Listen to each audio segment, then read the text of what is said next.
엘버트 아인슈타인이 이렇게 얘기하였습니다. 성공한 사람이 되려고 노력하기보다는 가치 있는 사람이 되라고. 오늘의 이야기는 비즈니스 공식의 모든 것을 포괄하는 내용이 될 텐데요. 이 문구는 저뿐만 아니라 모든 회사를 운영하시는 분들에게 많이 와닿는 말일 텐데요. 오늘 이야기는 기업의 가치에 있어서 비즈니스 공식을 알아보려고 합니다. 안녕하세요. 저는 스웨덴 스톡홀름에서 1인 기업으로 비즈니스 컨설팅을 하고 있는 이하석이라고 합니다. 해피 버스데이 서프라이즈 인사이트 생일 축하합니다. 안에 놀랄만한 것이 들어있어요.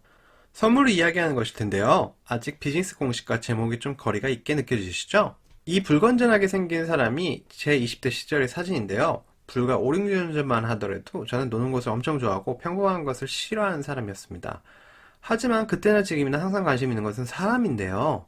무한도전보다 인간극장에게 더 흥미를 느끼는 그런 아저씨가 되었어요. 몇 년 전 어느 날 세일즈 마케팅에 대한 고민을 하고 있었는데 왜 사람들이 내가 소개하는 브랜드에 관심이 없는 거지? 왜 세일즈가 안 될까라는 생각을 갖고 있는 도중에 해피 버스데이 이야기는 여기서부터 시작되는데요. 지금 생각하면 저에게 가장 큰 영향을 끼친 소위 아하 모먼트 그 문구를 발견하게 되는데요. 그건 바로 네빌 매도라가 얘기한 내용인데요. 누구도 당신에게 관심이 없고 그들은 그들만 생각할 뿐이야 라고 말하는데요. 즉 비즈니스에 있어서 구매자, 클라이언트들은 여러분들에게 관심이 없어요. 아쉽게도 그들만 생각할 뿐이죠. 결국 저를 포함한 여러분들처럼 물건 또는 지식 등을 팔려고 하는 사람들에게는 관심이 없는 게 당연한 것입니다. 당연한 이야기일 수 있겠지만 제게는 일종의 큰 충격으로 다가왔었고요. 그러면 어떻게 성공적인 비즈니스를 위해서 적게 난파를 할 수 있을까요? 여기 보시는 것은 제 회사 할세스트 클라이언트 중에 하나인 스웨덴 패션 브랜드인 티포스트의 메일침을 이용한 이메일 캠페인의 데이터입니다. 이메일의 제목은 Happy Birthday Surprise Insert였습니다. 여기서 보시다시피 이메일 캠페인이 68%라는 아주 놀라운 오픈 레이스를 보여줬는데요. 어떻게 평균보다 4배 가깝게 오픈할 수 있었을까요? 우선 티포스라는 브랜드에서 보통 4만 명에게 한 달에 4번, 5번 정도의 이메일을 보내요. 그림에서 보시는 것 같이 해피 버스데이 이메일이 68%라는 놀라운 기록을 만들기 이전에 4번, 5번 정도의 이메일이 보내졌고 일종의 번트라고 보시면 됩니다. 주자를 득점 포인트와 가깝게 만들었고 해피 버스데이 서프라이즈 인사이드 이메일 자체가 득점을 만든 것이었어요. 쉽게 얘기하자면 4번, 5번의 이메일들은 득점, 즉 높은 관심을 받기 위한 이메일을 더 많이 열어볼 수 있도록 하기 위해 만들어 놓은 그런 시퀀스였고요. 해피 버스데이 서프라이즈 인사이드라는 제목으로 보낸 이메일은 세일즈를 위한 트리거였습니다. 보시는 이메일들이 실제로 이 해피 버스데이 이메일 보내기 전에 보냈던 이메일들인데요. 메일 내용으로는 티포스트의 오너인 피터 씨가 10여 년간 일하면서 흥미로웠던 이야기와 정보 전달들의 이메일이었는데요. 즉 판매를 하기 전에 판매하는 사람들과의 교감을 먼저 시작하였던 것이고 판매를 위한 내용은 단 한 글자도 없었습니다. 그럼 여기서 첫 번째 공식인데요. 그 어떤 누구도 흥미로운 이야기 그리고 유용한 정보를 받게 되면 더욱더 관심을 갖게 되는 건 당연한 거고요. 브랜드를 기억할 수 있도록 기회를 만들어주고 2번, 3번 정도 이런 정보를 얻게 되면은 비로소 브랜드를 기억할 수 있게 되겠죠. 실제로 해피 버스데이 서프라이즈 인사이드로 보낸 이 이메일은 오픈 레이트, 클릭 레이트와 함께 이 10년 된 이 브랜드에서 최고 달성치를 경신하게 된 하루였습니다. 이 오픈 레이트는 제 커리어에서도 역사적 넘버로 기록되고 있습니다. 자, 그럼 다음 이야기로 한국과 일본 이야기를 잠깐 해볼까요? 일본은 우리나라를 침략한 것에 대해서 기억을 안 하고 싶은 것도 있겠지만 기억을 못해요.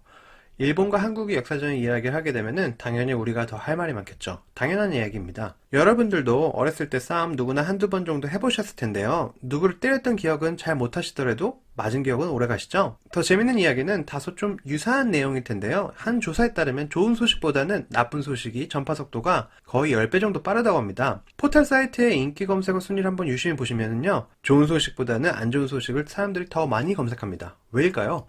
여기서 두 번째 공식으로 들어가자면요. 1인 기업은 개인이 곧 브랜드입니다. 브랜드 스토리텔링 관련 책인 스토리텔링의 기술에서 나오는 부분으로 스토리를 사람들이 기억하는 핵심 요소는 바로 위기의 극복 부분이라고 합니다. 기쁜 소식과 때렸던 사실에 대한 정보는 전파가 될 수 있는데 한계가 있다는 이야기고요. 어려움을 극복한 이야기가 사람들에게는 바이럴을 만든다는 것입니다. 예를 들어서 스티브 잡스와 빌 게이츠 이야기를 해볼 수 있을 것 같은데요. 스티브 잡스는 시리아계 아버지와 독일계 어머니의 친부모 밑에서 태어나 아주 보통의 가정에 입양되었던 사람이고요. 빌 게이츠는 반면에 변호사 부모와 A급 학교 출신이었습니다. 두 사람의 능력을 비교하는 것에는 무리가 있겠지만 스토리텔링 측면에서는 스티브 잡스의 희노애락이 있는 이야기가 애플의 DNA가 되었고 이미지를 만드는 것을 생각한다면 스토리텔링의 파워가 얼마만큼 대단한지를 느낄 수 있는 이야기입니다. 자, 그럼 클라이언트들에게 정보를 전달하는 능력이 있고 스토리텔링도 누구나 한번 들으면 잊지 못할 이야기를 갖고 있는 브랜드가 이야기를 어떻게 전달해야 될까요? 여기서 채널의 중요성이 부각되는데요. 예를 들어서 다이아몬드를 파는 사람이 몇만 명의 이메일 리스트를 갖고 있다고 하더라도 판매가 연결되는 가능성은 굉장히 힘들듯이 정확한 구매측 타겟팅과 브랜드에 맞는 정보 전달 채널을 만드는 것이 굉장히 중요합니다. 중소규모의 기업들은 IT 시대에 있어서 보다 쉽고 적은 비용과 시간의 투자로 홍보할 수 있는 채널들을 마련할 수 있었는데요. 특히 블로그뿐만 아니라 페이스북, 인스타그램, 트위터 등과 함께 최근에 떠오르는 페리스코프나 스냅챗 등도 중요 소셜미디어로 브랜드가 사용하는 채널이 되어 왔는데요. 예를 들어 미국 기준으로 이 마케트에서 만든 리포트에 따르면은 18살에서 24살까지의 45%가 사용한다는, 그리고 컴스코어의 리포트에 따르면 13세에서 24세의 스마트폰 사용자의 60%가 사용한다는 그래프 맨 위에서 보시는 스냅챗은 10대에서 20대 초반의 아이템들이 타겟팅이 맞겠죠. 이런 친구들이 사용하는 스냅챗을 통해서 가격대가 있는 아이템이라든지 비즈니스 전문 서적을 판매할 수는 없겠죠. 여기서 마지막 공식인데요. 클라이언트와의 거리감을 좁힐 수 있는 방법으로는 각 운영하는 회사마다 차이가 있을 거예요. 중요한 것은 회사에 맞는 채널을 만들고 시작하시는 건데요. 이런 채널들을 통해서 고객과의 간격 좁히기와 브랜드 스토리를 꾸준히 전달하신다면 브랜드의 팬과 고객층은 자연스럽게 생길 수밖에 없습니다. 이상과 같이 회사 규모와 상관없이 회사를 지속하게 해주는 소득을 창출할 수 있는 브랜드를 가치 있게 만들어주는 비즈니스 공식 3가지를 알아봤는데요. 한 가지 더 강조하고 싶은 내용은 무조건 처음부터 큰 것을 하기 위해 노력을 하시기보다는 남들과 비교했을 때 자신이 강한 부분, 아주 세세하고 작은 부분부터 가볍게 시작하시면서 인지도를 쌓아가시고 지속적으로 하시면 더욱 완벽할 것 같습니다. 만시간의 법칙은 절대 배신하지 않습니다. 마지막으로 강조하고 싶은 내용으로는 화면에서 보시는 내용은 현재 할세스에서 클라이언트들에게 적용하고 있는 비즈니스 시스템 구조도인데요. 이메일, 페이먼트, 고객관리, 스케줄 관리, 자료 관리, 소셜미디어 관리를 따로따로 하시면 일이 시작되기 전에도 이미 지쳐버리고 아무것도 진행하실 수 없는 경우가 있는데요.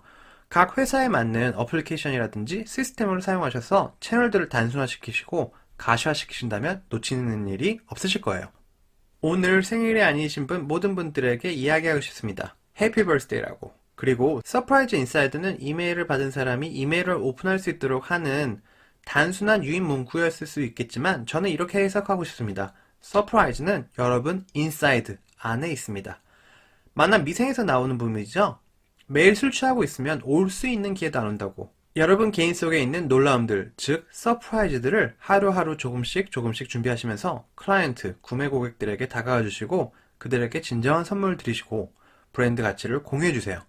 그럼 세일즈나 마케팅과 같은 단순한 레벨보다 훨씬 더 큰 그림을 그리실 수 있습니다.